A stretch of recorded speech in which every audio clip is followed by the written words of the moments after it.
Les GMS avaient promis de refaire parler d'eux ce matin alors que le tribunal de commerce de Poitiers examine demain le projet de reprise de leur usine dans la Creuse.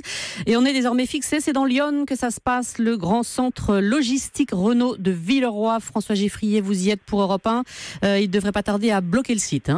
Oui, pour l'instant, les camions peuvent rentrer et sortir du gigantesque entrepôt, mais ça ne va pas durer. Les salariés de GMS sont partis de leur ville, de la souterraine, à 4 heures ce matin et vont arriver au compte-gouttes. Certains venus en voiture. Il y aura aussi 2 autocars à traiter spécialement.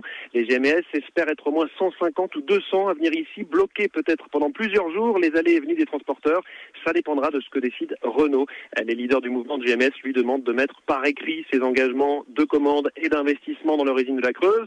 Un écrit nécessaire, selon eux, pour que le tribunal valide demain la reprise de l'entreprise par le groupe GMD. Alors, ce site où je me trouve n'a pas été choisi au hasard. C'est un immense centre de pièces de rechange, comme c'est écrit en lettres majuscules sur la façade grise.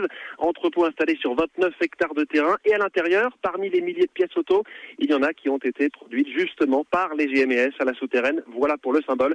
Des gendarmes sont déjà présents en uniforme et en civil. Et puis, il y a cette camionnette de la CGT Métallurgie qui commence à diffuser un peu de musique. Merci François Geffrier. Par solidarité avec les GMS, la fédération CGT de la métallurgie appelle tous les salariés de la branche à une heure de grève aujourd'hui. Et puis notez que Bercy met la pression sur PSA, soupçonné de ne pas vouloir investir pour sauver l'équipementier automobile de la Creuse.